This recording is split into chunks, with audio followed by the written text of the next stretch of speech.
দুঃসংবাদ দিলেন ফারিয়া।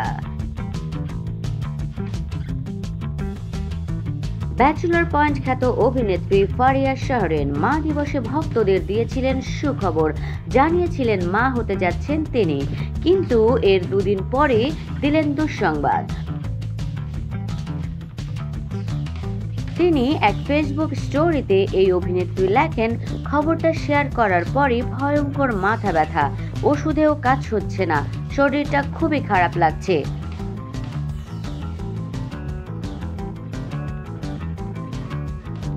আমি কোনো কিছুই জানাবো না, কানে ধরলাম। কে কি ভাবলো জাহান্নামে যাক ওই চিন্তা, মাই লাইফ মাই রুল।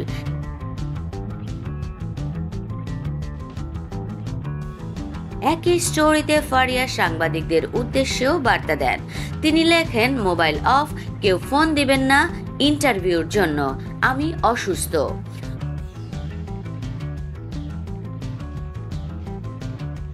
প্রসঙ্গত 2007 সালে লাক্স চ্যানেল আই সুপারস্টার প্রতিযোগিতায় প্রথম রানার আপ হন ফারিয়া।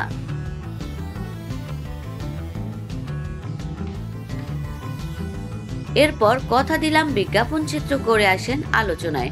পরবর্তীতে ব্যাচেলর পয়েন্ট নাটকে অন্তরা চরিত্র করে সর্বমহলে পরিচিতি পান।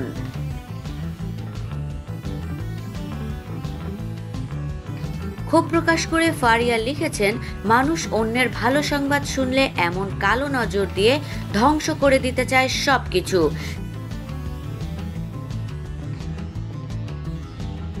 তিনি আরো লেখেন, আমি আর কোনো প্রকারই নিউজ শেয়ার করব না, কিন্তু আমি বেহায়ের মতো করে ফেলি, কানে ধরলাম।